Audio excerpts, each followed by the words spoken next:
Oh boy, is there a lot to dissect after this chapter. Follows suit was an incredible chapter 956.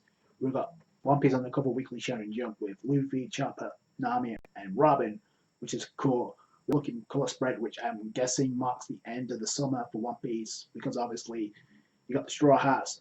Nami looks awesome. Robin looks good with a green dress. We start chapter off at Marine HQ. We go with Akainu and Fujitora, and the last time these two had a conversation over the Dendamushi, that it was pretty much an epic confrontation. Tori not reporting Doflamingo's his actions to Akainu straight away, so they could find a way to cover it up. Obviously, Fujitora not wanting to cover it up, taking responsibility, and that's why he came up with a plan to abolish his Shibukai system. Akainu says, "Oh, you must be proud of this." According to this, Fujitora says, "We don't need the Shibukai system. We got the SSG invention that obviously has, for whatever reason, Fujitora is also wearing a bandage over his head, which I can only assume is caused from the battle they had with the Revolutionary Army commanders." But anyway, this part was like to hype up the alliance of Kaido and Big Mom. This chapter is all about hyping up Big Mom and Kaido. Probably the biggest information we've gotten so far on the Rocks Pirates, thanks to Sengoku. So we've got a beast-looking pyro of each three of the Rocks Pirates being the Yonko. First off, we've got Big Mom, Kaido, I guess in their youth. And what's really interesting about this is Big Mom looks a little bit taller than Kaido. Kaido looks like he's not in his Oni form nor his dragon form, so it implies to me maybe that the form we see in Kaido now is not his true form. Maybe. I don't know. But either way, we also come to find out that Whitebeard was also a part of this crew, so just to make it even more hex than what he was. So the members include Whitebeard, Kaido, Big Mom in their youth, which is really funny because the way that they're portraying Big Mom, even though it's silhouetted, kind of reminds me of Alvida from Buggy's crew. Like the way she was introduced at the beginning of One Piece, literally the very first episode, to where she ended up, it's very similar. It's the opposite, where she looked like and where she is now. Anyway, we get the information on the four other pirates that were also part of this crew. First off, Golden Lion, and it's indeed, in fact, referencing Shiki from Strong World, so it's not the first time they've mentioned Shiki in canon. I believe Sengoku also mentioned Shiki was the only one to escape Impel Down before Luffy. So, Silver Axe Captain John.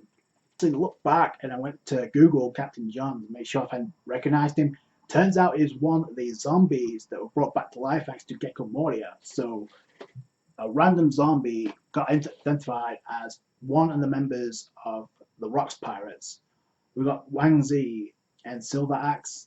Sengoku hyping these guys up like nobody's business. The Marines like shook. I like the Jolly Roger we got from Rocks Pirates. You see, they got the skull in where the O was supposed to be, so I thought that was pretty cool. Anyway, couldn't find out a fatal clash happened 38 years ago at a place called God Valley, which is that place where the Rocks Pirates actually got defeated by two people. Obviously, one of them being Garp, the Vice Admiral Garp, who became the hero of the Marines. And we knew this because, obviously, Garp was mentioning this because he's the one that actually stopped Big Mom Kaido previously.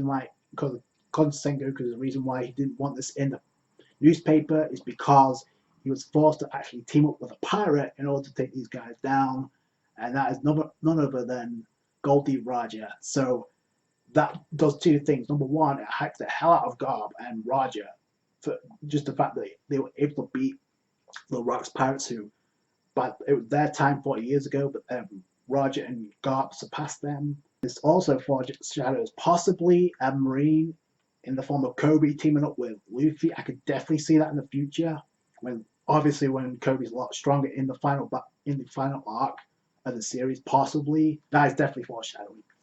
Let's come to the point, he also fought to protect the Celestial Dragons.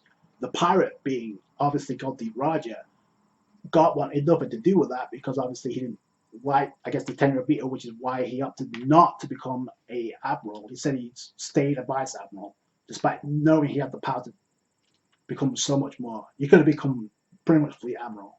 Also hypes up, yes, it hypes up the Rocks Pirates, Big Mom, Kaido. Also, it kind of sheds some light on this place, God Valley, because according to Sengoku, it's disappeared without a trace, but I mean, that was supposed to be the case for Rattle, and we know there's a route to get to there, and it involves the Roponicles. So I'm wondering if this is if we're gonna see this in the future, because there's no reason to bring that up. We get some light on who the leader or the captain of the Rocks Pirates, and his full name was Rox D. Zebek. So he's a D, and he was the first. It wasn't Roger.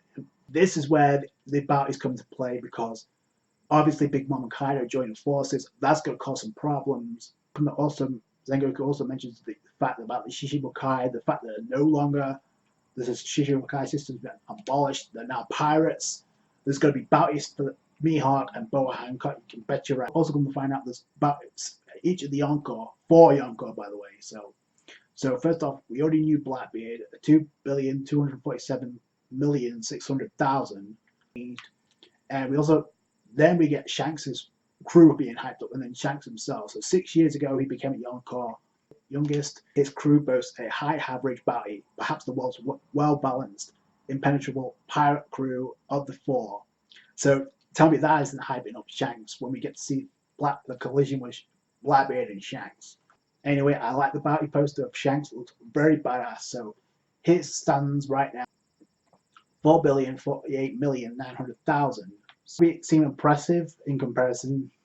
When you come to factor in the Big Mom's bounty, it's even higher than Blackbeard and Shanks. That's crazy. So Big Mom is at 4,388,000,000, which is nuts. But that's, believe it or not. So this is hyping up the 4 emperors, obviously. And it's amazing how none of the 4 emperors are above 5 billion. Kaido is at 4,611,100,000. Very bounty.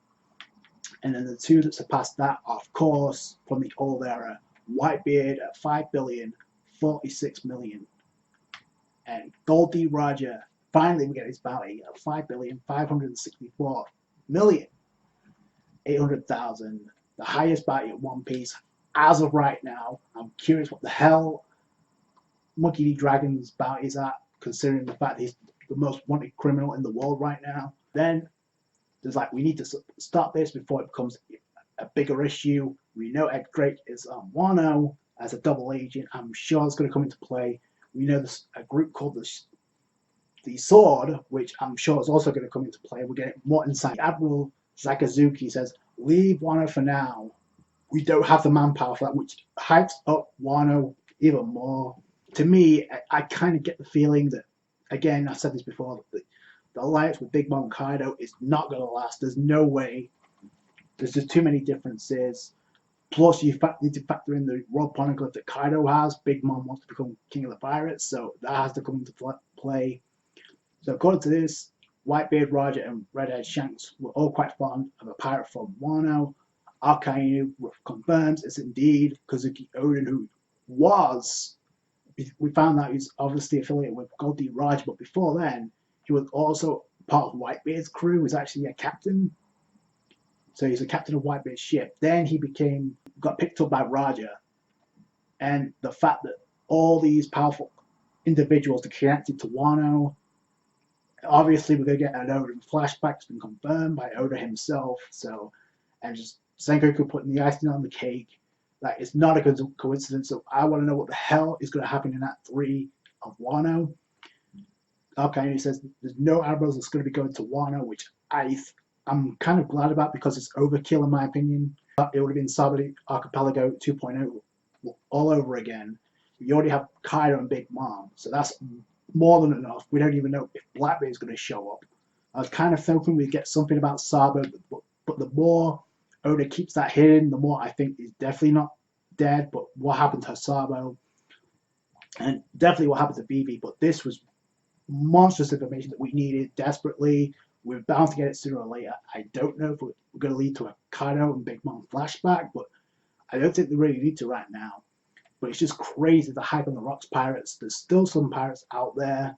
So whether or not they show up at Wano or post Wano, or telling us not to sleep on the arcs that follow Wano. So I can't wait to see what's ahead. But I know it's going to be a hype. Obviously, the foreshadow of the pirate and marine teaming up has to be relating to a Marine teaming up with Luffy, and I think the only thing that makes sense is Kobe. I don't know how much stronger he's going to get by the time the final arc rolls along, but you can bet your ass that's foreshadowing. Future chapter with so much information. It has to be also connected to the Void Century, but we'll see. But let me know what you guys think down below in the comments. That's going to do it for today, guys. Thank you so much for watching. Like this review if you did. Subscribe to for more One Piece. Catch you guys later. Thanks, guys. Bye.